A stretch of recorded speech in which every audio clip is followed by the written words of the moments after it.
Hello, everybody. Um, Welcome to this month's forecasting forum. If you're watching this as a recording, thanks for being here, and feel free to interact, even if you're not with us live, as much as you can. And yeah, so we'll get started here with our first couple of questions to get our brains rolling a little bit, since that might be a little bit difficult right now with Neptune being stationing already. So how many of you have seen my latest Solidity Today show, Hot Astrology Friday? Has anybody been able to watch that show yet? I'm just curious if anyone has any feedback for me, or if you watched it, the last one that we just did last week. We talked a little bit about Neptune and Saturn as well in that show. So I was just curious if anybody had already done that. Okay, nobody? No. Okay. All right, that's fine. If you've been watching it at home, then obviously we're going to go a lot deeper today than what I was able to do in that short podcast. Um, Now, how many of you are curious to hear about the exalted Saturn and Neptune in Pisces and how that might impact you? Anybody wants to know? Yes, yes. Meredith definitely wants to know. Okay. And then does any of does any of you have planets or points in 17 to 22 or 27 to 29 degrees of Pisces, Virgo, Gemini, or Sagittarius? I'm trying to think if I have anything in those degrees and signs. Nothing comes to mind right now. I think Gemini, I have my Saturn in Gemini in 20 degrees. So that's one thing I do have in the mutable signs. You have the career point in Pisces, Meredith? Okay, yeah. So definitely there's stuff happening with your career point then.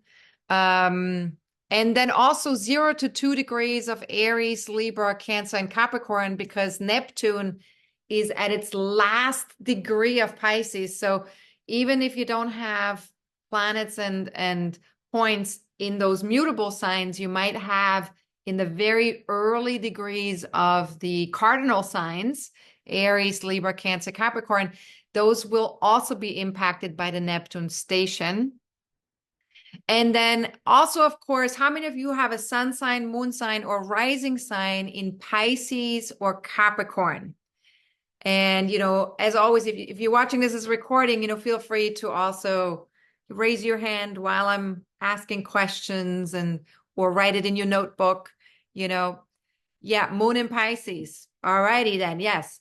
So, obviously all of those signs and degrees are impacted to a certain degree with what we're talking about today. But before I go there, just thank you so much for being here, whether you're here live or whether you're watching as a recording. I value your time. And today we will be covering the Saturn and Neptune station phases in Pisces. Saturn will be stationing from June 22nd until July 5th. And that's the time frame within which it will be exalted. Neptune has already started on June 18th and will be exalted until July 16th.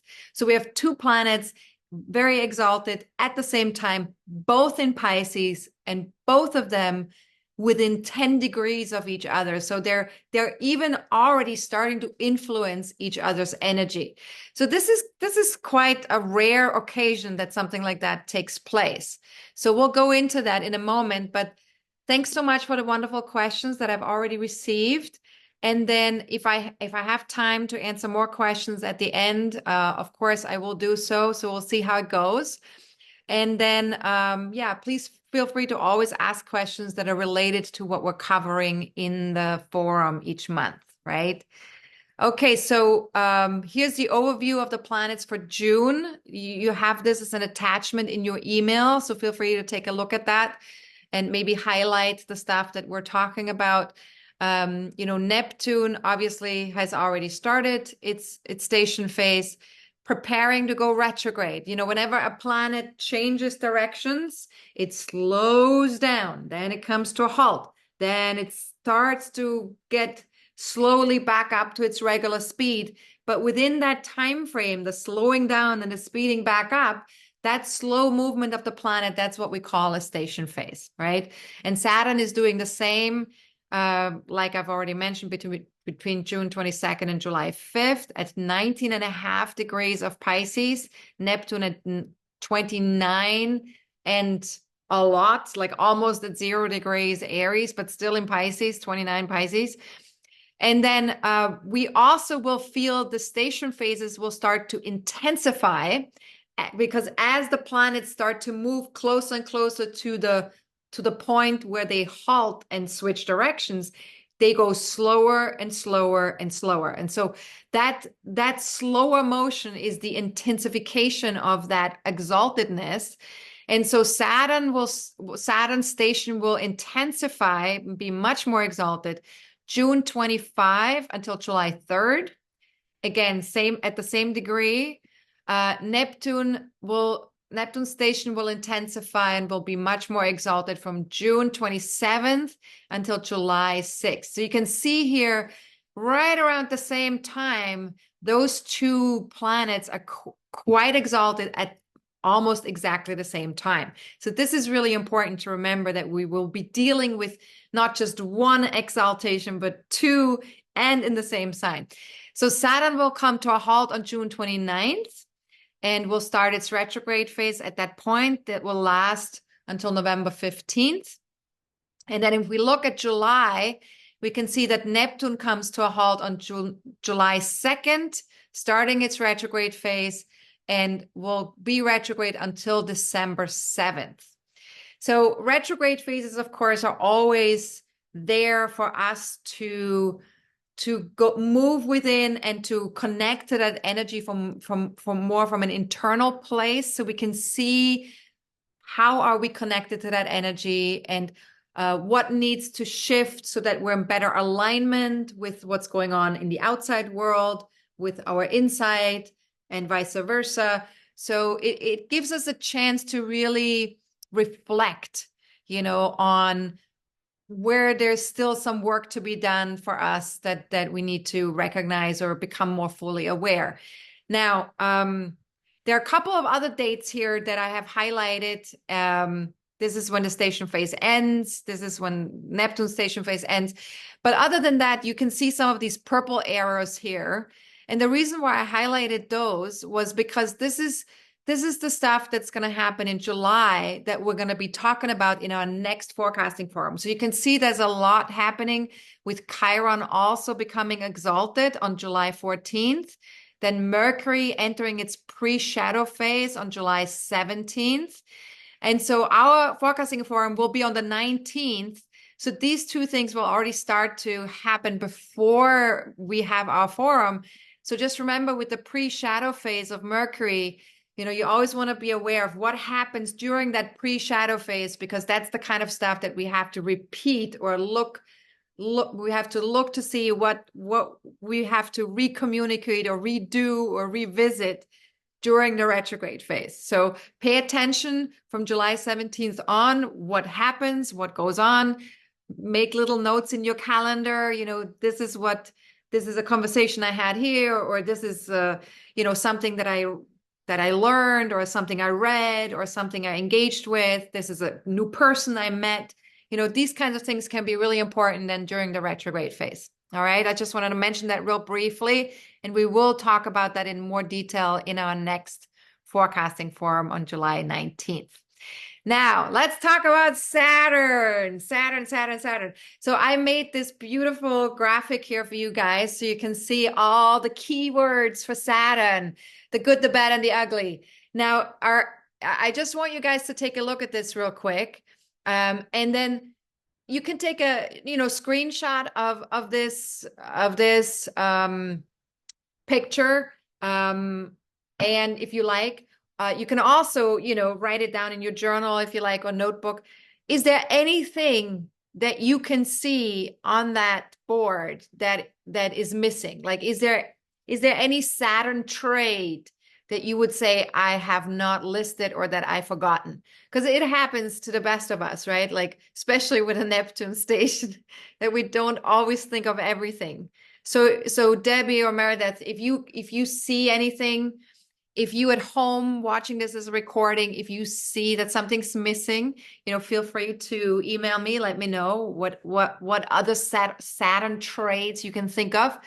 But so far, I mean, we have being realistic is a Saturn trait, right? Responsibility is a Saturn trait. I like to call Saturn the cosmic teacher, because it teaches us about something that we need to learn, that we need to work on, that we need to practice. So actually, do we have the word practice on here?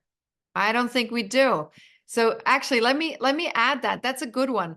Practice is definitely a Saturn word, because practice makes perfect, and Saturn loves perfection, or at least Saturn likes mastery of something, to master something, to become really good at something. So when we practice something, we actually get better at it, right? So see, I got myself a Saturn keyword that wasn't there. Awesome. Good for me. So there's more. Focusing on building something of value to society. Now, these are all the ones on the top here. I would say these are all higher vibrational Saturn traits and lighter vibrational Saturn traits that we want to engage with if we really want to work with the Saturn energy in a healthy way. The ones that I've listed down here underneath the Saturn photo or image, those are the ones that are a little bit more denser in vibration. But here's the thing, whenever a planet stations, we are becoming aware of the higher and lighter vibrations and of the denser vibrations of the planet. And so that becomes very clear, like it's very much in our face. And so we need to really take a look at where are we experiencing those denser vibrations and where are we experiencing those lighter, higher vibrations of that planet. And whichever one it is, just observe it, be aware of it, because the station phase is really just there for us to become aware of how we're using this energy within us. Another thing that Saturn is really famous for, of course, is structures, integrity, self-mastery, boundaries, maturing, maturing in terms of like time, like over time, we get better at something, or we're changing because we're seeing life from a more mature perspective. The test of time, you could say, is part of that as well. Saturn can also be about seriousness, taking things seriously, just making sure that we have a sober approach. Sober is another good word that's very Saturnian. Sober. It's a sober sign. It makes us sober. It's like, oh, okay, this is the reality of things, right? It's a reality check, right? Commitments are very Saturn oriented. Growing up is a Saturn thing. Karma is a Saturn thing. Since karma is all about we reap what we sow, and so Saturn is all about whatever we put into something, the work that we're doing, the practices, we get to reap the rewards of that. And that's the kind of karma that I'm talking about here. But it also goes the other way. If we don't put the work in, if we're not, if we're too scared to do the work and to get better at something, or if we don't want to be practicing anything, then we also will reap the rewards of that, in a sense that we might not get a lot of reward from that, so we might end up with empty hands. So that's just a kind of karma that Saturn sort of like, that I'm talking about. Universal cop, that's another good keyword for Saturn, because Saturn is about, rules and keeping social norms in a framework or in a structure that works for society. And so you could say that it is the universal cop is trying to tell you like, nope, you can't do that, but you can do this, right? So that's kind of a little bit how Saturn can work as well. And then let me see, did I forget anything? Oh, this is an important one. Understanding our own, other people's, and life's limitations. And this is an important one for Saturn because Saturn is the outermost planet that can still be seen from Earth with a naked eye, or, you know, without special technological, you know, equipment. And so because it's that last planet before we go beyond into the more outer planets, into the more spiritual realms, because it's the last planet, it's very much about boundaries and it's about limitations, right? It's about what are the limits of our physical nature? What are the limits of us as human beings on this physical plane, on this earth? And so understanding our own, other people's, and life's limitations is really important with Saturn, because if we understand that, we immediately can be much more realistic about life, about ourselves, about how we connect with other people, what we expect from other people. So again, that can also be very sobering, right? To be able to understand all of these limitations. And then, of course, being truthful is a good one with Saturn as well. And then if we look at the more denser vibration of Saturn, and these are important ones to know, because when that shows up, it's just a sign also that that our energy is not moving with the higher vibrations of Saturn, that we're not doing Saturn the way Saturn wants us to connect with it, right? So, and then some of the lower denser vibrations will show up, and that can be rigidity, wanting to control an outcome, or wanting to control other people, wanting to control life. Saturn at a more denser vibration can be very rule bound, but rule bound in a kind of rigid way, you know, where there's no fluidity, you know, with that rule boundness. It's just sort of like, this is how it is. This is the principle of things, and this is how it's always going to be. So that's the kind of rule bound we're talking about here with the denser vibrations. Then Saturn can be very authoritarian. So it's like, I know what's best, right? It's a parental, it has a little bit of a parental energy to it as well sometimes, you know, the father energy. It can be very much about restrictions, and also self-imposed restrictions or self-imposed limitations, and fears. You know, with Saturn, sometimes we have this sense of we're scared to do something because we feel like we're not yet masterful enough. And so we can feel scared sometimes when we feel we're not masterful enough at something. We feel inadequate. Right? So actually inadequate would be a good one here as well with the low denser vibrations here. Then Saturn at its denser vibration can be kind of harsh. You know, it's that like realistic, sobering, but also very pessimistic and harsh kind of energy. And that can create some pressure as well. Saturn, we put a lot of pressure on ourselves, with shooting on ourselves, can be connected also to depression.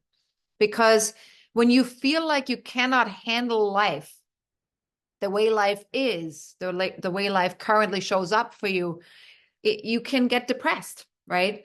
And so that can be because it can be kind of like too much pressure on your shoulders, right? So this is all Saturn. Do we have any questions about that? So Debbie was asking, can station and going direct happen at the same time? Yes. So just like a station and a retrograde, going retrograde can happen at the same time, station and direct can happen at the same time too, because the station happens before a planet goes retrograde or goes direct, and after. It's sort of like it's almost like you have to think of it as like when the planet comes to a halt, that's when it switches directions to either go retrograde or direct, right? So that's the halt. And the station is the slowing down to get to that halt and the speeding up again, right? Debbie, does that make sense? So let's take a look at Neptune. So Neptune station will bring into our awareness all those Neptune keywords. And again, feel free to add keywords if you know some that I've forgotten. So of course, with Neptune, we're dealing with inner divinity. We're dealing with the creative and imaginative realms. We're dealing with universal love, intuitiveness, acceptance, forgiveness, music. We're dealing with compassion. And again, I found oneness. Neptune is very much connected to oneness. Okay. Oneness. So yeah, we're dealing also with Neptune is sort of like, because it's the energy field of everything. And since everything is energy, everything is connected and one in that energy field. So even if you have a physical body, or if there's a physical thing, like a house or a plant or a tree, or an animal, or, us as human beings, everything is still on the smallest molecule or atom level is still energy. So on an energetic level, if we go down into the smallest particles of any person, thing, or being, we are on that energetic level, we're all one, because it's all flowing and interconnected. So the appearance of the physical world looks as though we're not one, like we're separate, but that's just the illusion of the physical world. On an energetic level, that's not the case. All right. So on that note, Neptune is also the dissolver of boundaries, because of course Neptune is, the most it's like very, very out there in the universe, right? And it's a spiritual energy, Neptune, that most of us are not necessarily conscious of. There's an unconscious connection to that Neptune energy for most of us. And so Neptune is all about dissolving physical boundaries, or boundaries in general that we need to let go of, so that we can connect more fully to that energetic realm, and we can connect to that universal love. It's all about becoming, remembering that we are all love. And the truth of that is that on the energetic realm, everything is love, right? So dissolver of boundaries. Music is very much connected to Neptune. I already said forgiveness. Where are we? Spirituality, of course, because spirituality is very often connected to love, universal love, and to things being one and being interconnected. The flow, Neptune is connected to the flow, receptivity, compassion, sensitivity, because when everything is interconnected and everything is moving together, then of course we're going to be feeling everything that goes on with everybody and everything out there, and internally as well. So that sensitivity is very strong with Neptune. Kindness is connected to Neptune as well. And the industry of film and fashion actually is connected to Neptune, because Neptune also deals with illusions. And of course, film and fashion has a lot to do with illusions, right?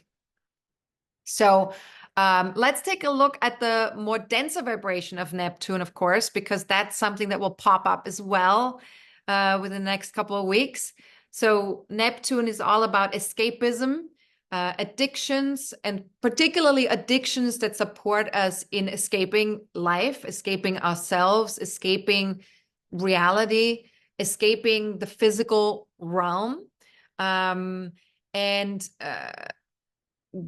denser vibration is denial, of course, not wanting to see things. And that can happen also when we're not escaping, or when we're I mean, it's in a way, denial is a way of escaping as well. We're in denial of the reality of things, so we're escaping the truth, or we're moving away from something that we don't want to see, right? Illusions, all kinds of illusions are Neptunian delusions. You know, when we wake up to realizing that we have been in an illusion about something, that delusion is a Neptunian thing as well, and that can sometimes be quite painful, because a delusion, we get to see something for the first time that we thought wasn't there, or that we thought was other than as it is, and so that can be a little bit painful to discover that. You know, like when you think you have sort of like a loving relationship with someone, and then all of a sudden you realize that they talk behind your back badly about you.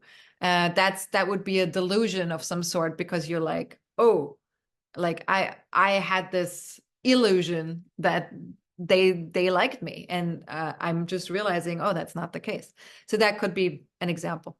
Victim behavior, a big one with Neptune. We all love to be victims of life, victims of other people, victims of our circumstances.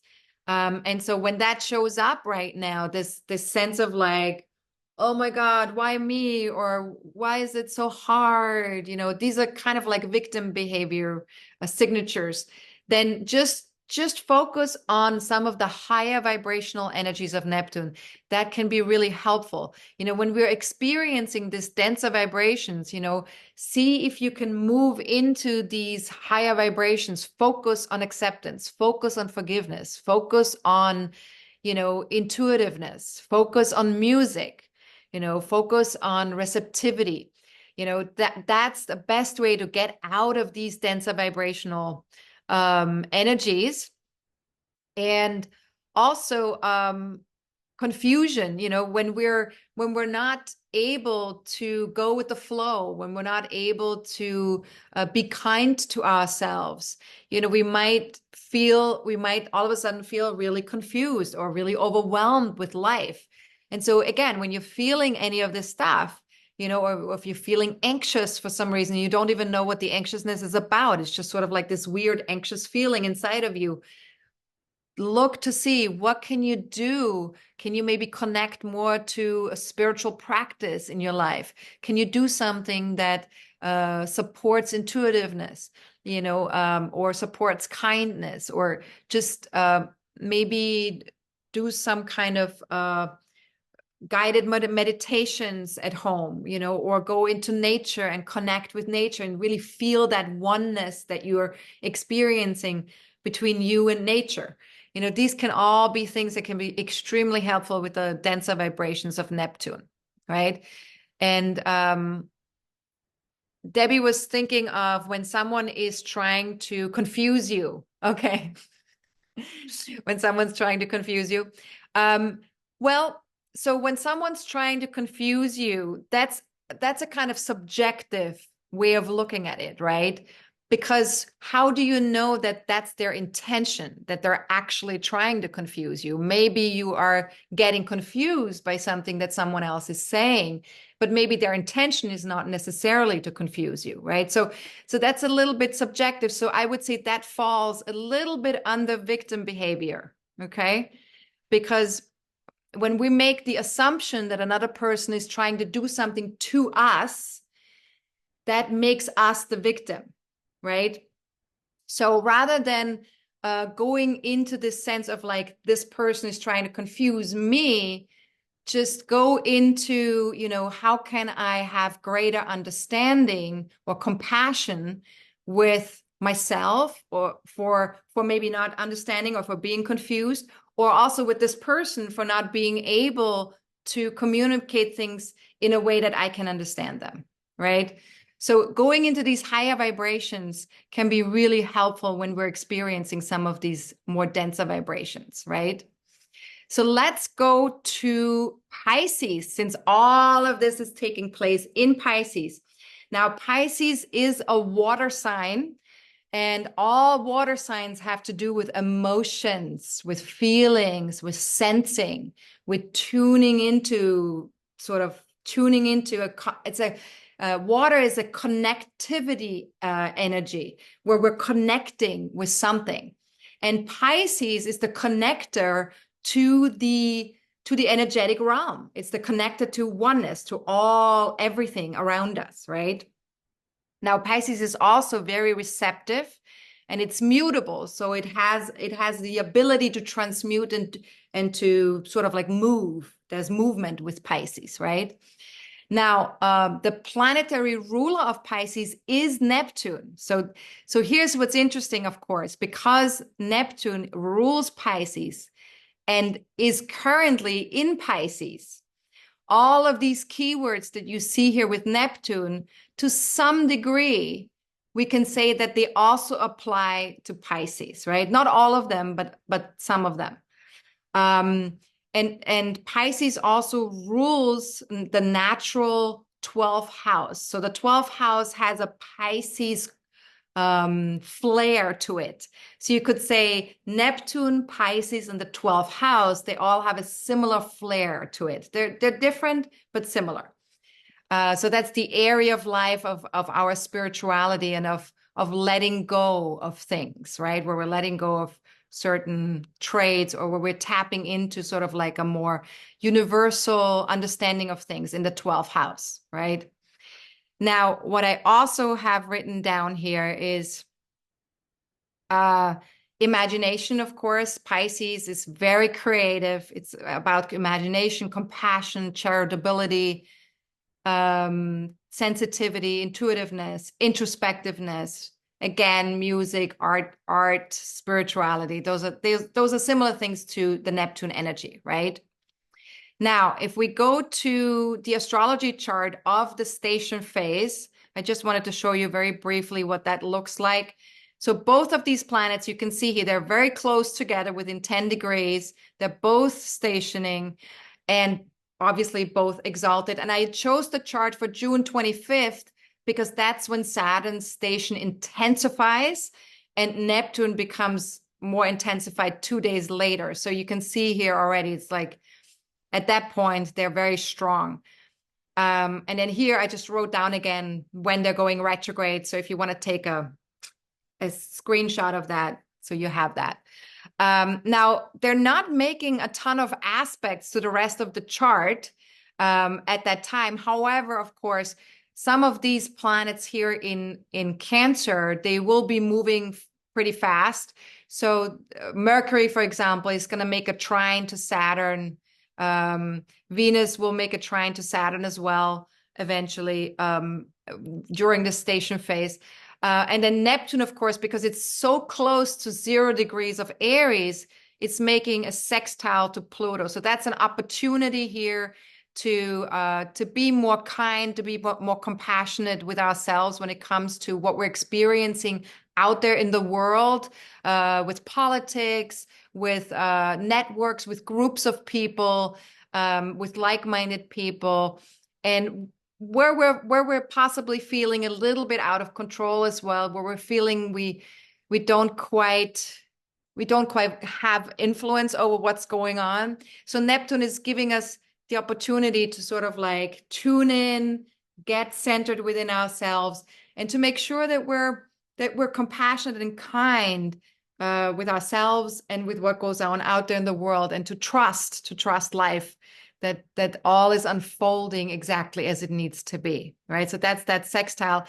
And then the trines that are happening with Cancer and Saturn, those trines are very much about just a support system between our ability to connect intuitively with ourselves and learn about our inner divinity, learn about how we can best connect to this imaginative, creative, intuitive place inside of us, and how we can honor what we're feeling and how we're connecting to other people. So this is sort of like a good one for connecting with family, connecting with like-minded, not with like-minded people, but like with people that feel familiar to us, that we already know, like someone we live with, or could also be connected to animals. There's a wanting to take care of something that really fills the heart, right? Now, if we go to the next slide here, I just wanted to show, the dates one more time, so you have that. And then let me just talk a little bit about, how we can best use these station phases for ourselves. So obviously, when a planet slows down and comes to a halt, that energy becomes much louder. And so that's why we're more aware of the energies, because it's so loud externally and internally, right? It's sort of like it resonates. It's like, whoa, whoa, whoa. We're just in the throe of it all. And so something then is in our face in connection with these planets and these energies. And so we want to really just be aware of that, because the awareness of it helps us to get more in touch with where we need to move more into the higher vibrational places with an energy, where we need to connect to it in a more healthy way. And also it helps us to be aware of where we're already doing good work, where we're already in those higher vibrations. We can see like, oh, I'm already doing really well with this. So Saturn, for example, is going to ask us to upgrade or eliminate what no longer serves our own evolution in connection with that Pisces energy. So if we're feeling blocked, or if we're feeling overwhelmed, or if we're feeling tired, Saturn and Neptune in Pisces, that can also make us feel tired on a more denser vibration. If we feel depressed, Saturn really wants us to be more realistic and focused and self-directed, and honoring our own inner guidance. So if you are feeling frustrated, or if you're feeling really drained, the best thing to do is to go meditate, or to go for a walk in nature, and to just take a break, get away from whatever you're doing. And even if it's just 5 or 10 minutes, take a break, because the more you get rigid and the more you stay in it, and the more you insist on putting that pressure on yourself, the more drained you're going to feel, and the more confused and the more depressed you're going to feel. So honor that Pisces energy, honor going within, honor that inner guidance, that connecting to your intuition, and prioritize soul time. And I talked about that also a little bit in the last full moon video, and also I think the last new moon video that I recorded, right? So for those of you who have watched that, you already know some of that, right? But it's basically because they're both, Neptune and Saturn, because they're both in Pisces, and Neptune is also exalted in that 29 degree, that last degree of its own sign. Neptune has a little bit more weight than Saturn, because Saturn, you could say, answers to Neptune, because Saturn is in Pisces and Neptune rules Pisces. So Saturn answers to Neptune because it's in Pisces, right? So it's sort of like always connected to those rulerships. And so with Neptune being so exalted right now, we really need to pay attention. How can we use that Neptune energy at its highest, lightest vibration? Tuning into our intuition, into our creativity, spending that time in nature, meditating, art, whatever puts you into a more relaxed state, into a more receptive state, into a more trusting state, whatever helps you find peace within yourself, right? And I know sometimes that's not always so easy when we're busy, when we have our lives and we need to accomplish things. But what Neptune is asking you during that station phase, and Saturn as well to some extent, is just asking you to honor that energy as much as you can, which means mini breaks. It means mini meditations. It means mini vacations, right? All these things are sort of like things we can do for ourselves. Set yourself an alarm when you are working. For example, if let's say you're writing something, even if you're doing creative work, right? Like you're writing a script, set yourself an alarm after an hour and take 5 or 10 minutes, by just going for a quick walk or lying down on your bed and to just blank out your mind for a moment, just do nothing, think nothing, just let yourself be, right? So this beingness is a really big part of Neptune as well, which is, that's another word that I didn't write down. So feel free to add that to that list, beingness, to let ourselves be. It's that receptive state, right? That beingness. Now, we will probably feel a little bit more sensitive during this time with this station phase. We might feel more compassionate as well towards ourselves, towards other people, more kind. But we may also feel that anxiousness, these more denser vibrations, right? We may feel more that confusion, that scatteredness, or that overwhelm. And that is coming out again. That comes out the most when we're not focused on those higher vibrations, when we're not focused on doing Neptune in Pisces at its most lightest, highest energy level, right? So let's see. With Saturn, again, with Saturn, I said earlier, practice makes perfect, right? So with Saturn, of course, what you can practice all kinds of spiritual practices, all kinds of creative tools, spiritual and creative tools or practices, metaphysical studies. You can focus on intuition training, for example, or divinity tools like astrology or tarot or I Ching or the runes or whatever else is out there that helps us connect to our intuition, right? Then of course Pisces also has a lot to do with our dreams. Neptune and Pisces, our dreams, our dream state, right? So dream work, breath work,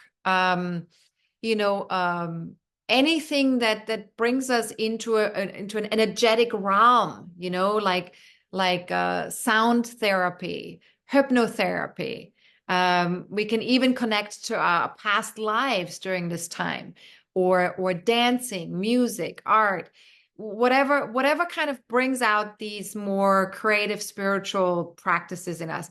And so with Saturn there, if you feel those denser vibrations, practice some of these other things, practice some of the things that I just mentioned, and add other things to it. Whatever you feel opens up your heart, whatever you feel opens up the pathway to your own divinity and to your own intuitiveness, practice whatever helps you to go there and get there, right? So keep practicing. And then also, as we are becoming more aware of what's showing up during the station phases, we want to be not just aware of it, but we also want to just let it be.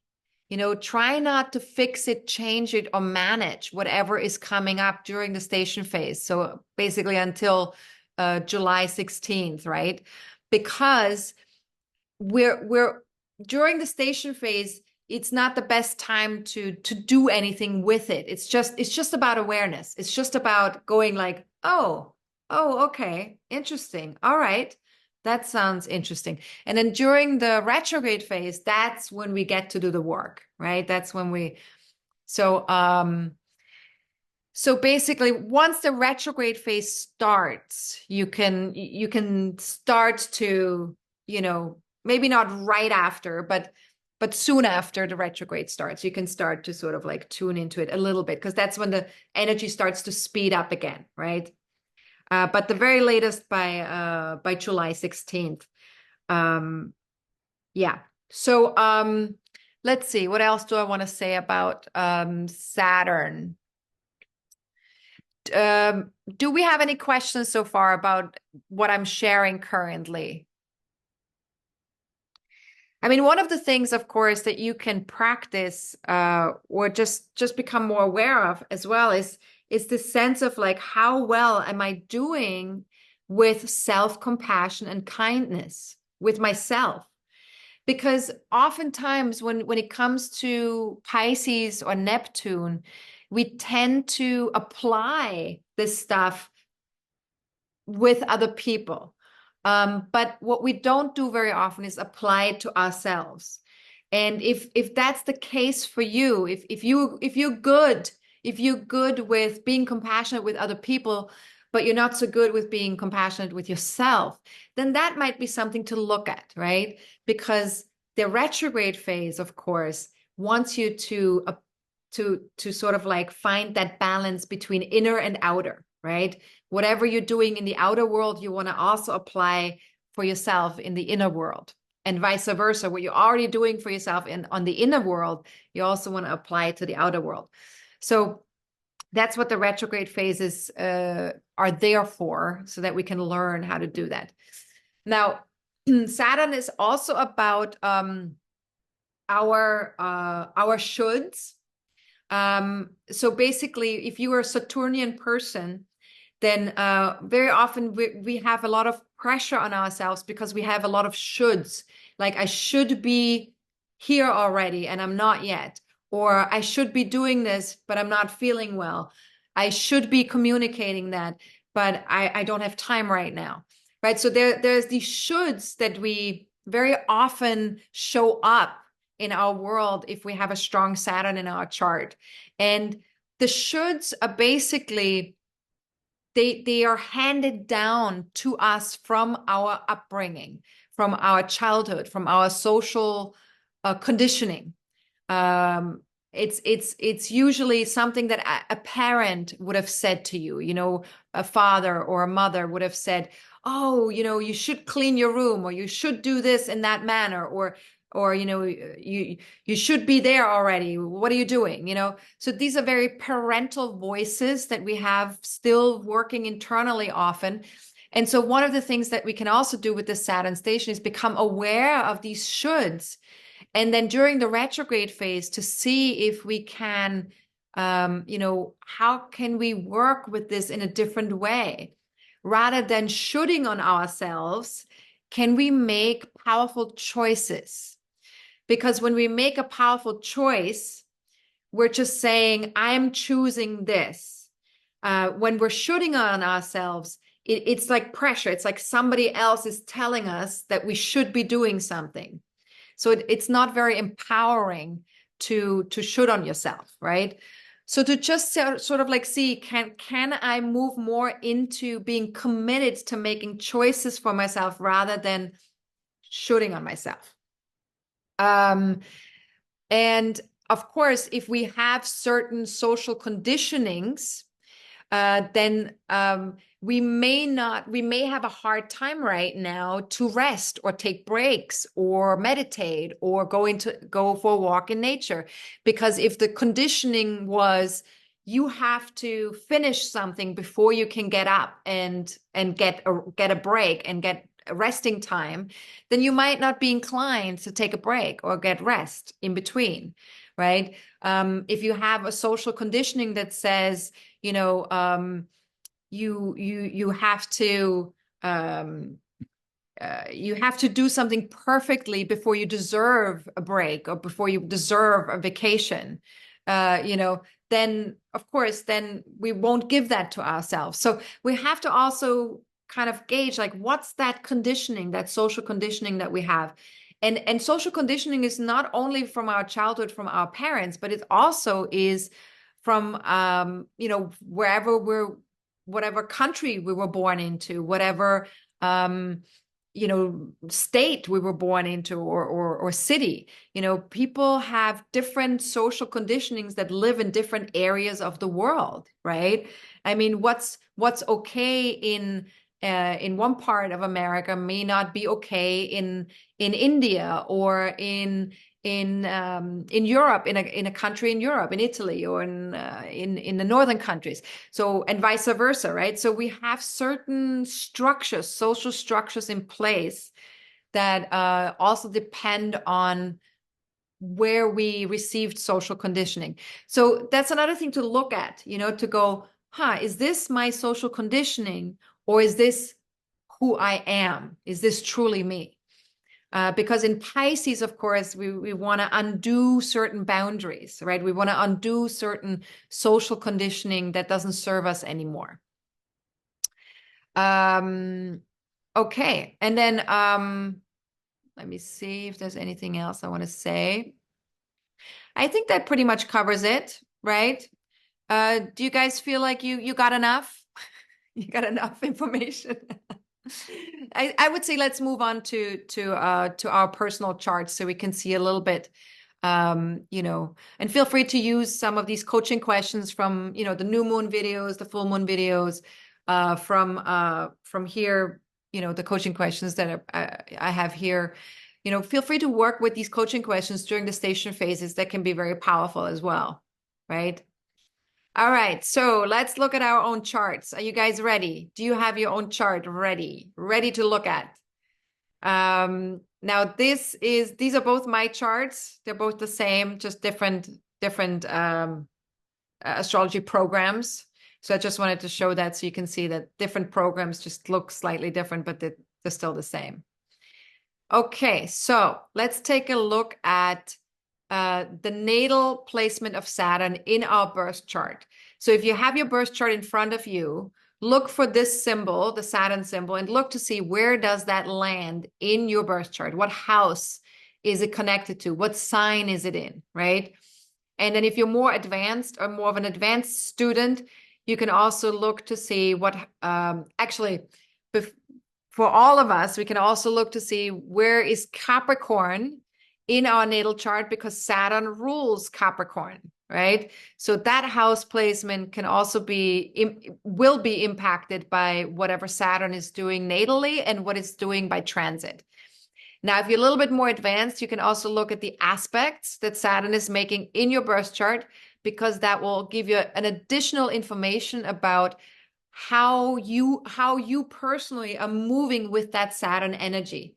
How does it feel for you? And then, of course, when the transit happens, the natal planet is always the foundation that we have. This is how we do Saturn, right? That the foundation of the birth chart, this is how we do Saturn. And then the transit is just what we're exploring temporarily, right? What we're learning and exploring temporarily, but it will still impact our natal conditioning of Saturn, right? So in my case, I have Saturn in the 8th house in Gemini.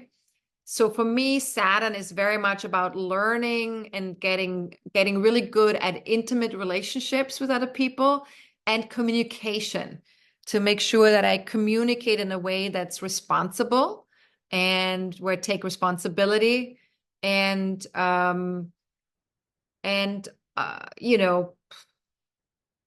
also that I work at it, basically, right? Saturn is always a practice. It makes perfect, right? So work at it. And then, of course, it's connected to also my 3rd house, which is also that's the Gemini house as well. So the 3rd house has to do with our inner dialogue. It has to do with our sharing and our communication with the outside world. Like, how do we share our thoughts, our what we've learned, what we know. And so this can often also be a house of pupils and teachers, right? So teaching or learning can be part of the 3rd house as well. So of course, since Saturn is connected to my 3rd house as well as to Gemini, For me, it's very important that I practice and learn how to be a teacher and a pupil, how to be a student and a teacher, and how to become really good at communicating and sharing. And also to pay attention to my inner dialogue. How is my inner dialogue limiting me, or how is it impacting me? Are there any shoulds that I'm constantly, shoulds and have tos? In my childhood, I was raised with a lot of shoulds and have tos and need tos and rules, and my parents were extremely strict. So of course, my inner dialogue very often still has those words. Those words are still part of my inner dialogue sometimes. But when I'm aware of it, I can go beyond that and move into a more consciously choosing what I want to think about and what I want to say and what I want to share, rather than shooting on myself or shooting on other people, or having more of that social conditioning that I have from my upbringing, right? I was also born in Austria in Europe, and of course that's a Germanic country, and so of course that is a very Capricornian, Saturnian energy to begin with, because in the Germanic countries it's very much about being on time and doing the right thing and taking responsibility and saying what's so, right? And being realistic.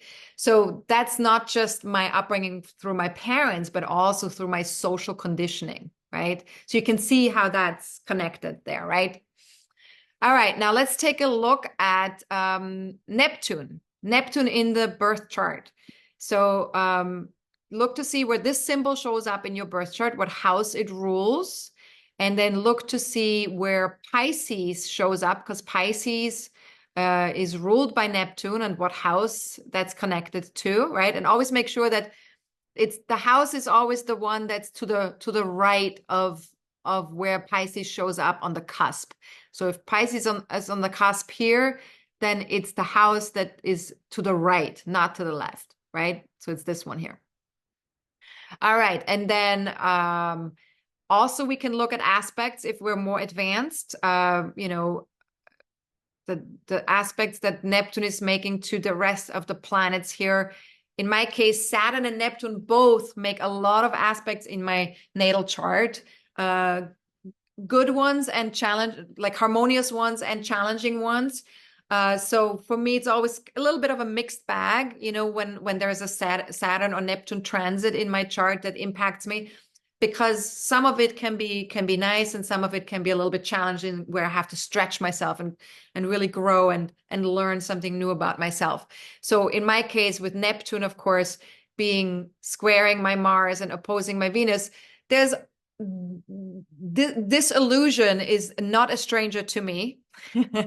I've had to learn quite early on that things are not always the way they seem to me. Sometimes, I'm quite wrong about certain things. And especially when it comes to relationships with other people, because it's opposite my Venus, I tend to see the very best in people, and people are not always showing up in that way. And so the disillusionment of that Neptune energy here is certainly something that I experience. Now let's move on to the houses here. This is a handout that you all have. So make sure that you take a look at these houses in your own chart and see where does Neptune show up, because that area of life is going to be impacted by the station phase, right? So in my case, the second house is all about, my talents, my finances, self-esteem, self-worth. These are some things that will be impacted by the Neptune station. And then with Saturn, because that's in my 8th house, that's connected to intimacy, endings and beginnings, shared resources. So that is something that the Saturn station will bring more to my attention as well, right? This house. Okay, so now if we look at the biwheel, right? If we look to see where do these two planets land in the birth chart, right? Where do we need to look at them? So in my case, it's the 5th house. So you want to look, where is Pisces, of course. because Pisces is where Saturn and Neptune are both traveling through. And so for some of you, Saturn and Neptune will be in the same house. Like in my case, they're both in the 5th house. And for some of you, they might be in different houses. Some of you might have it in Saturn might be still in the house before where Pisces takes place. However, Neptune is most likely in the house where you have Pisces, right? Because it's in the very last degree. So here we can see with the bi-whale, we can see that the 5th house is highly influenced here in the 5th house. If we look at the list here, the 5th house is the house of creativity, children or the inner child, self-expression, healthy self-expression, joy coming from the heart. It's the Leo house, right? So the Leo house is very much about creativity, spirit, joy, like doing things in a way that fills us up, that we feel the bliss of life, right? And so with these stations being here, something is going to be in my face around my creativity and my self-expression and the bliss of life. I might not be feeling it in the same way, or I might just really need to move into the higher vibrations of Saturn and Neptune with these stations where I can trust that all is well all of the time, that I can really be in the flow with it all, that I can, be non-attached, that I allow there to be spaciousness and to allow the energy to move where it wants to move, to just tune in and just know that life takes care of me, right? So these are just some things that I might need to engage with during that time. And that will also, influence my relationship, my intimate relationship with other people if I do that. And it will also influence how I feel about myself and my sense of self-esteem and self-worth, right? So you can see here by doing the work here in this house, it will impact my natal houses as well as, the 3rd house. And of course, here it's in the same house as the house that it rules. So that's mute. All right. So I hope all of this makes sense. Before we go into questions, I just wanted to briefly mention our one-day retreat that's coming up on June 29th in the Pittsburgh area. So if you live in the Pittsburgh area or close by, if you want to come visit for the weekend, feel free to join us. It's going to be an amazing day. We're going to be doing yoga and breath work and creative work and astrology. And we're going to be in the country with like-minded women. So it should be a fantastic day. So if you're yearning for a day off, or if you're yearning for an experience like that, then definitely feel free to sign up. We still have 3 spots available. So you can go to my website to just check that out. And if you are a star member or a universal member, you get a 25% discount as a star member and a 15% discount as a universal member. So right now the cost would be $110, but star members get it for $82 and universal members would get the whole day for $93. And this is Sam, who is going to be my partner in crime for this weekend, or for this Saturday, I should say. It's just one day. And Sam is going to be doing the yoga and the breath work with us. She's a fantastic human being. You're going to absolutely love her. And if you haven't met her yet, we did an Instagram live a couple of weeks ago. And so check that out on her page or my page. You're going to love her. And then I'm going to be doing the astrology part, but I'm also going to be supporting you all with some of the creative work that we're going to be doing during the retreat. All right. So then the other thing I want to just share is the next Solidity Today morning show, Hot Astrology Friday, will be on July 26th. So feel free to join us live at 8 a.m. Eastern time via YouTube, or 8 a.m. Pacific time via KMAT Radio if you live in California. And then if you want to do tutoring sessions with me, you can do that if you're a star member or if you are a soul-based astrology student. And these sessions are available for $55 for 25 minutes and $98 for 60 minutes. And I will support you with your chart. I will support you with transits, whatever is going on that you want to understand a little bit better. But you have to be a star member or a soul-based astrology student in order to take advantage of these sessions. All right. Now, before we go into Q&A, let me also just mention about next forecasting forum, which will be on July 19th. I already mentioned that briefly, about Mercury and Chiron station phases. We're going to tune into all of what Mercury will do, the shadow phase, the station phase, the retrograde phase. All of this will take place in Virgo Leo. So if you have any planets or points in Virgo Leo, this might be of interest to you. And just in general, this might be of interest to you to tap a little bit more into the understanding of these phases, these station and retrograde phases. And with Chiron, of course, we're going to be talking a little bit about the wounded masculine and what that means. All right. So there's an early bird special until July 17th. And if you're a universal member, you get a 10% discount at any time, whether there's an early bird special or whether there isn't an early bird special. Both times you get a 10% discount. All right.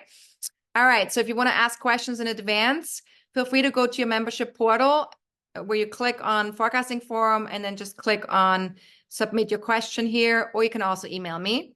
So different versions. And now we go to our questions. Hello, hello, hello. So since we have Debbie here in person, I will start with Debbie because I think Valerie is watching this as a recording because she is in Europe and different time zones. A little bit too late for her, I think. So Debbie, are you ready for me? Are you ready for your question? Would you like to unmute yourself? Hello? There I am. There you are. Hello. How are you? Fine. You fine? You doing okay? Yeah. Are you feeling the energies already? Are you feeling that Neptune station already? I've been a little tired. Yeah, a little tired. Yeah. Yeah, that seems to be quite common with Neptune and Saturn stations for sure, And especially in Pisces. not as motivated as I usually am. Yes, absolutely. And that also has to do with that Pisces energy and that Neptune energy for sure. Yeah. And just remember, when you don't feel motivated like you normally would be, just notice what you say to yourself about that, right? Yeah. Because, as a Saturnian person, like you've qualified yourself as a Saturnian person. So I'm Yes. going to go with Yes. that. Um, Yes. as a Saturnian person, of course, you probably take great pride in accomplishing things and Yeah. getting things Yeah. done and being very motivated. Am I Yeah. right? Yes. Yeah. So because of that, just practice kindness towards yourself, practice Mm-hmm. compassion towards yourself, and Yeah. just know that this is temporary, right? Right. Adaptation phases are not going to be around forever. And it gives you an opportunity to practice taking breaks, to practice slowing down, to Mm-hmm. practice going within, right? Mm-hmm. So just see it as an opportunity for yourself to do something different than you normally would do. That And can I have thought of that lately, and I've been be beautiful. going outside and sitting on the porch with a cup of coffee. Excellent. And it's been very Yay. relaxing, and it's been a better alternative than something else. So, Good for you. Good for yeah, you. Yes, yeah. excellent. So let's take a look at your chart. I have you Okay, right here, right? okay. Um, So you asked me about that Saturn Neptune conjunction in the third house, Yeah, Libra, and you yeah, wanted to know a little bit more about,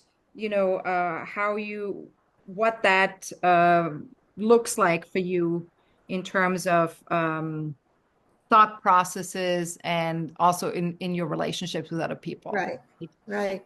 So one thing that's important to recognize with this placement is that since they're both in the same sign, they're both in Libra, right? Yeah, We want to look at the ruler of Libra to okay, see how this is playing out for you. And so Venus is the one right. that rules Libra, right? And Yes, with yes. Venus being in Virgo in the second house, Yes. there is something very down to earth about you, right? And I think that's also why Okay. you feel so Saturnian, is because this earthiness of Virgo, of the second house, which is the Taurus house, right? You feel very comfortable in this very earthy place, Uh-huh. right? And so, part of your social conditioning may have been, you need to do things perfectly, right? You need to do Oh, things yes. well, Yeah, I'm the daughter of a perfectionist. right? Yeah. Right, Yeah. exactly. So we can see that very clearly, that this is part of your conditioning. This is part of how you do Saturn, right? And Okay. because Saturn comes first, right? In this combination, we have Neptune here too, but Saturn comes first. So whenever we have a lineup between planets, and you can see it here too with all your planets in Leo, right? Oh, There's yeah. there's this cluster of planets. Yeah. The planet that comes first is always the planet that you lead with, So what right? is my first planet? So here in this case, between Neptune and Saturn, Saturn comes first. Oh. Oh, I see. So Saturn is the leader. Saturn Okay. leads, and then Neptune comes secondarily. But Yeah. Neptune, because Saturn leads, and because your Venus is in Virgo, and it's very earthy and it's very grounded, Neptune might feel a little bit confused by all of that. Neptune is like, what am I doing here? How am I doing this? Like, Yeah. I don't fit in. Neptune feels like it doesn't fit in, right? Yeah. It feels like the ugly stepchild in your Yeah. chart. It's sort of, Yeah. Yeah. what am I supposed to do? Like I'm supposed to like do things in this very down to earth perfectionistic way, but that's not me. Neptune is about, love and compassion and creativity and, you know, uh, flow. So you can see how Neptune feels a little bit uncomfortable, Okay. right? So Yeah. you wanna allow Neptune to have a little bit of space. Give Neptune 5 minutes a day. Go away from all that down earthiness and that strictness and that Yeah. perfectionism, and just let yourself be, let yourself fall, let yourself fail, let yourself just go crazy, do something, Mm-hmm. naughty, do something that's not like you at all. Mm-hmm. Allow Neptune to have a voice. And Okay. that will ease up your relationships as well. Because of Okay. course, what happens in relationships is we tend to project the things that we don't own. They Right. own us, right? Because we project them onto other people. And then Yeah. other people will own that energy for us. And then we feel disempowered. Then we feel out of control. Then we feel like, oh, what's going on here? Why is this person doing this? What are they up to? We're like, why are they so emotional? Or why are they so out of control? You know? Um, Yeah. so we get to experience the energy through other people because that's the only way we're able to do it. But the moment you give that energy a little bit of space, and you allow, within the Saturn structure, of course, you don't have to let go of Saturn completely. That's not going to be possible because they're conjunct, right? But within the structure of Saturn, can you have 5 minutes, right? Like, make it timely. Make Mm-hmm. it a timely thing. Can I have 5 minutes of just sitting on the porch and looking at your Mm-hmm. tree Yeah. without needing to do anything? Yeah. And so with that Neptune station, you're getting to practice that. You're getting to practice, can I connect to my Neptune energy in a way that Neptune feels heard in my chart? Yeah. Because right now it's not feeling as heard. It Right. feels a little bit neglected, right? Yeah. So this Neptune station is a beautiful gift for you. Yeah. Beautiful, right? Because you Yeah. get to really be with that, you get to practice that. And just remember, did you take a screenshot of those Neptune and Saturn pages? I forgot. I didn't. Okay, I'll send them to you. So these pages, right? These Saturn and Neptune pages, just when you become aware of some of these denser vibrations that are at Right. the bottom of that, when you go to these, when you go to these, when you experience any of these denser vibrations Yeah. down here in Yes. these next couple of weeks, all Yes. you need to do is just focus on Up any here. of these. It doesn't even matter which one. Focus on any of them, whichever, like look at them and see which one jumps out of you and wants to talk to you and says, hey, pick me, right? Like, I do spend a lot of time with spirituality. beautiful. Okay. So I do that. Okay. And in what way do you do that?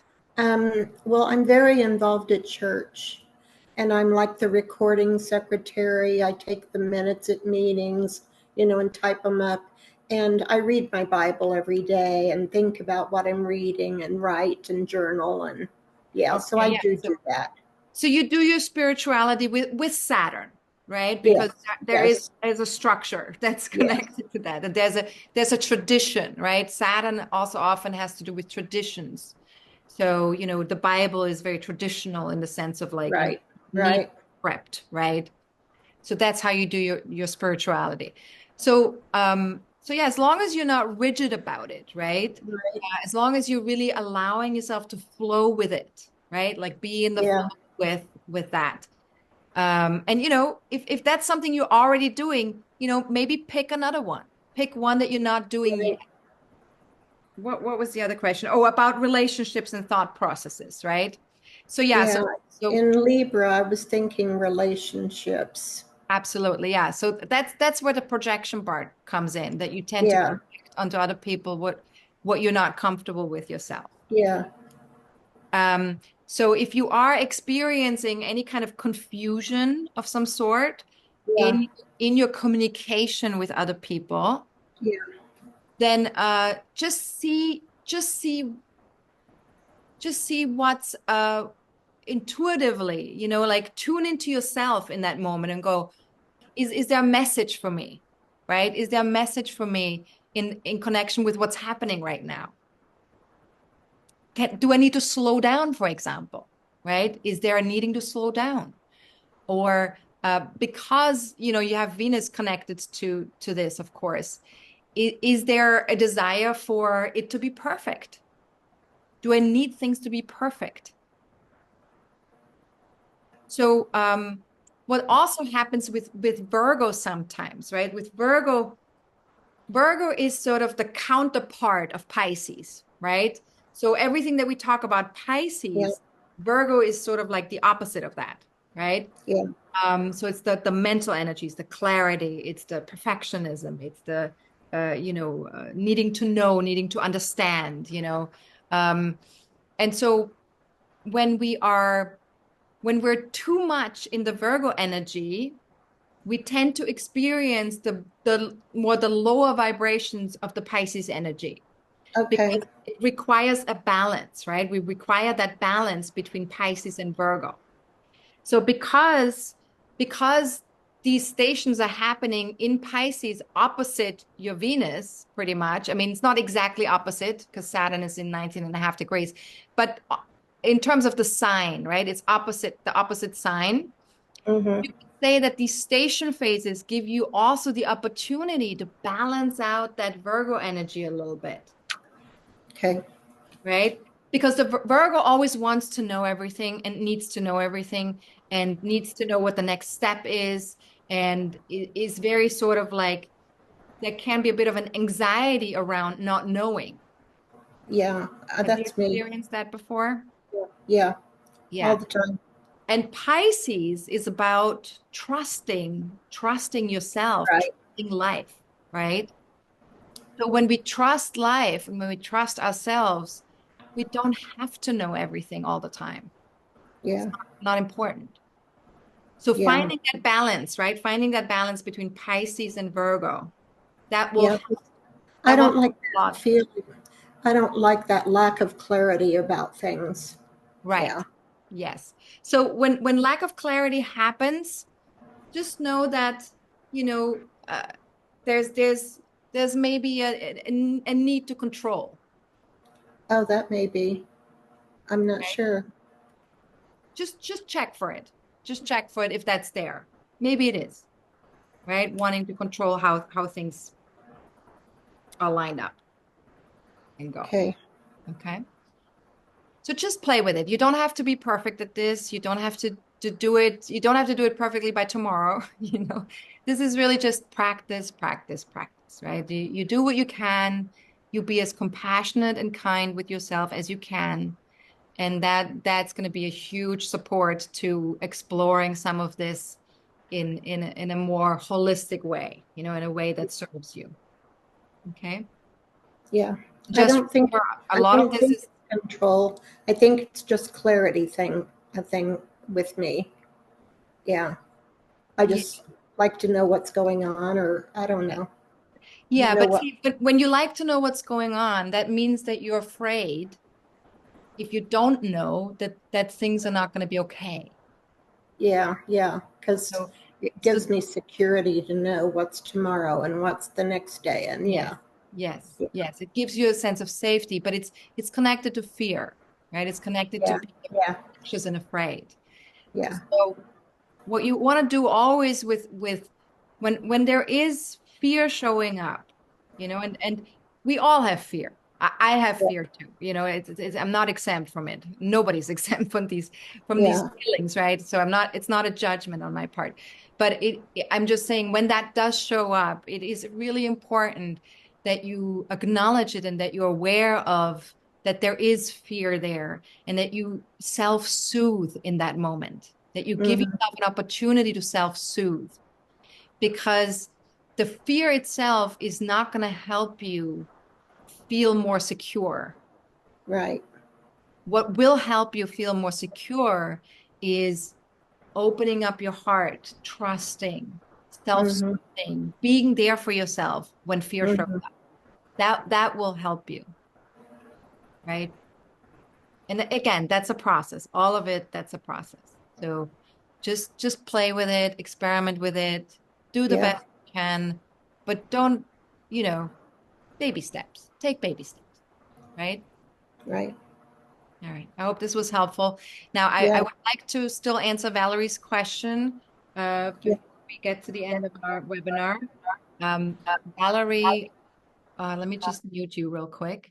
Um, Valerie wanted to know about Neptune and Saturn in Pisces in terms of her chart, how that's playing out, in particular because her Saturn is in Taurus, in an Earth sign, and so she just wanted to know, like, how does Saturn in a water sign influence having Saturn in an Earth sign, and so on, and does it make the energy more loose, or is it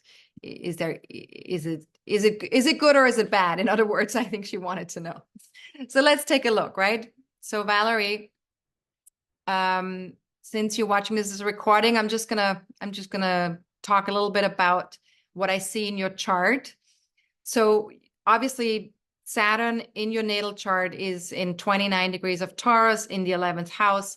So your social conditioning is a very stable, traditional one, where the family unit uh, had to be considered. There had to be loyalty in the family unit, and so I think socially, you feel like you have to be kind of loyal to the family unit or to other people or to a group of people, right, out there in the world.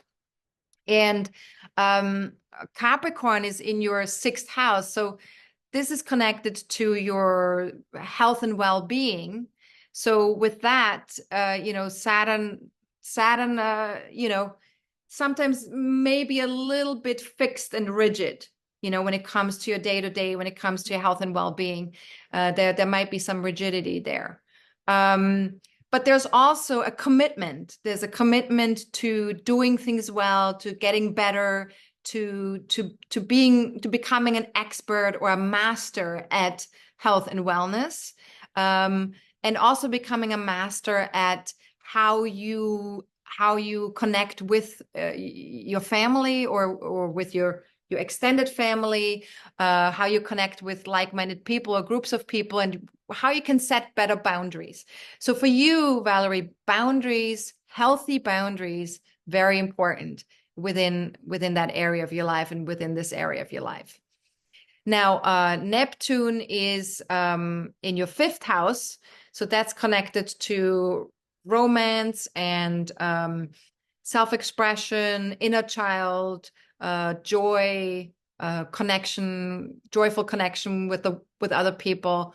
And so with Neptune there's sometimes this sense of longing. There's like a longing that we sometimes feel, longing towards having more romance in our life, or a longing towards, having more creativity, or being more free or more joyful in our lives. So sometimes with Neptune, there can be this sense of longing, but it can also be that, there's a ability to express yourself in a very compassionate way, and in a way that's kind towards other people, right? Because this is also connected to self-expression. Now, with the transits being in your 9th house, and Pisces also ruling the 9th house, it's very important that you take a look at your belief systems, and see what's coming up in terms of what you believe about life, what you believe about yourself. By the way, this is also true for you, Debbie, because you have Neptune stationing in the 9th house as well, right? I didn't mention that for you. So paying attention to the belief systems that are in place, what do we believe to be true about spirituality? What do we believe to be true about flow, about resting, about creativity? All those Pisces things, that we've listed before on the previous screen. What is true about those things, and what have you been telling yourself about all that Pisces stuff? And that's gonna kind of be in your face for the next couple of weeks. And rather than doing anything about it, see if you can journal on it or write stuff down. Whatever comes into consciousness, write it down and go, oh, I'm noticing that I have this reoccurring thought about creativity, or that I have this reoccurring thought about my spirituality, or that I have this reoccurring thought about intuition, or about music, or about trusting life, right? This is my reoccurring thought about trusting life.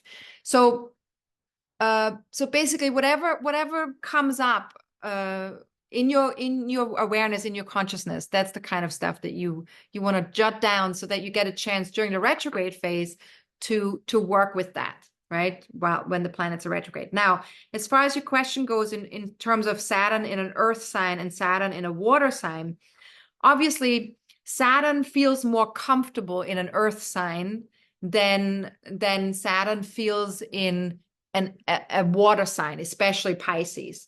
Because Saturn is about structures. It's about earthly structures. It's the planet that's connected to our limits of the planet, boundaries of the earth, right? So when Saturn is in an earth sign, it feels more comfortable there. But I would say this: Saturn in a water sign, particularly in Pisces, gives us an opportunity to release or let go of some rigid conditioning, rigid social conditioning that we've had in place over the last 10, 20, 30, 40 years, right? Depending on how old you are. And so, so if you have Saturn in an earth sign there, especially Saturn in Taurus, since it's a fixed sign, there could be some rigidity there, right? That you might be experiencing with Saturn. And so, there might be some pretty strict rules that you have for yourself, or there might be some rigid behaviors or preferences that you have, values, you know, certain values that you might have that were put into you by your community, by the people that you grew up in, by within the country that you grew up in, right? So certain structures that you grew up with.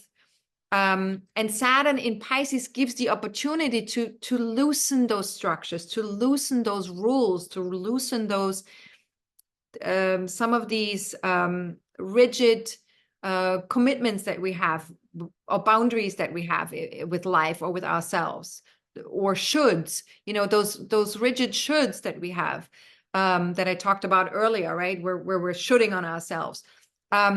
Saturn in Pisces can really help us to loosen that up a little bit, and for us to feel a little bit more like, okay, I can maybe let go of this should, you know, maybe I don't have to do it in this amount of time, or I don't have to do it in this particular way. Maybe I can be a little bit more flexible. Maybe I can be a little bit more easeful here with this. So that's what Saturn can do. And Saturn can also help us let go, in Pisces in particular. It can help us let go of fantasies or of you know, addictions that we have, or ways in which we want to escape.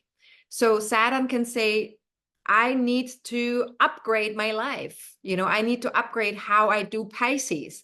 And if you've done Pisces in a more denser vibrational way, then Saturn says, let's upgrade, and let's let go of some of the things that haven't worked for me in the past, or that have kept me small, that have kept me in that denser vibrational state, in that victim behavior, you know, for example. So so Saturn gives us the strength to actually, you know, eliminate the things that are no longer healthy.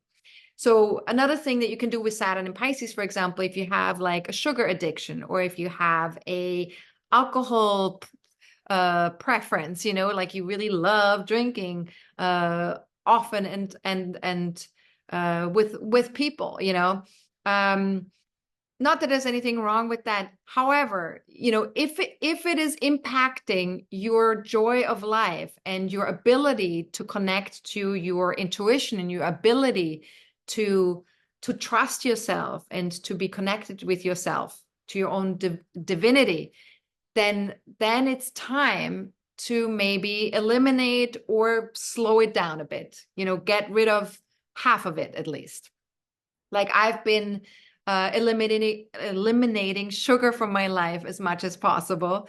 I haven't been completely successful yet, but I have reduced it to the degree that I'm now only doing honey, and I have one sweet thing per day in addition to honey. So because I put honey in my tea, but so in addition to honey in my tea or in my yogurt, I will have only one other sweet thing, and that's it. No other sugar, nothing else.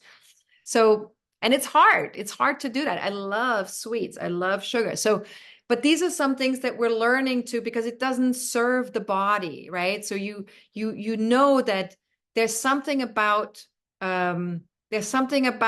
making that decision and committing to it, and drawing that line and saying, I'm committing to that boundary, and I'm committing to eliminating something out of my life that hasn't been good for me.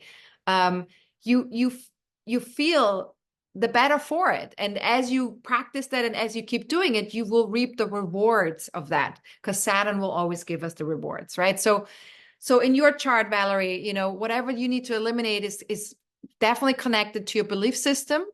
It's also connected to something to do with your health and well-being, and it's connected to you know, your communities where you live. It's connected to you know, family and the extension of family. And the reason why I say family is because the 11th house is the house of groups of people, right?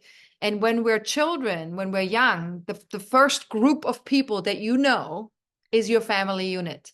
And so even though the 4th house is traditionally the house of family, The 11th house can also be connected to family in the larger sense, in the sense of community, in the sense of extension of family, not just father, mother, not just father and mother, right? But also, you know,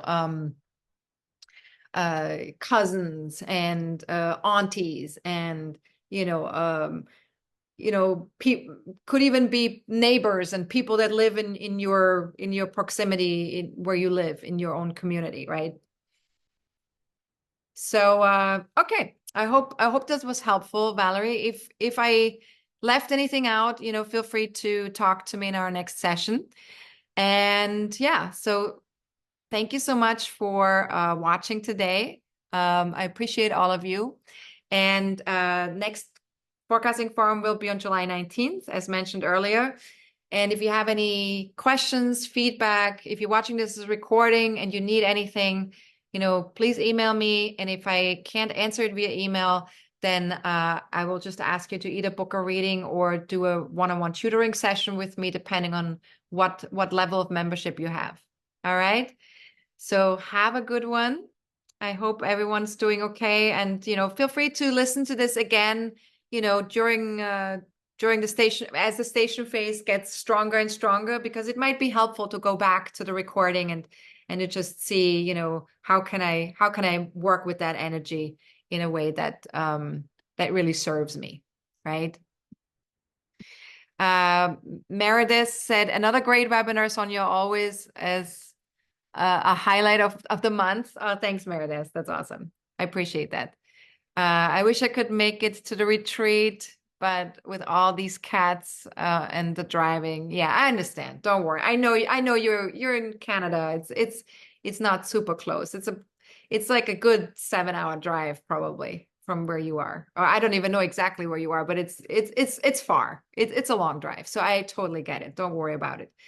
But yeah, maybe we'll do a retreat somewhere else at some point where you can come with. Hopefully the goal is to maybe do retreats in more exotic locations where, we go to an island, or we go to Costa Rica, or we go to Italy, and then maybe you can make a vacation out of it, where we have a retreat for like a whole, whole week, or for 10 days or whatever. Right. And that way we can all vacation together. That might be fun, right? All right, everybody, have a good one. If you need anything, let me know. And until we see each other again, have a fantastic rest of your week and take really good care of yourself. All right, bye-bye.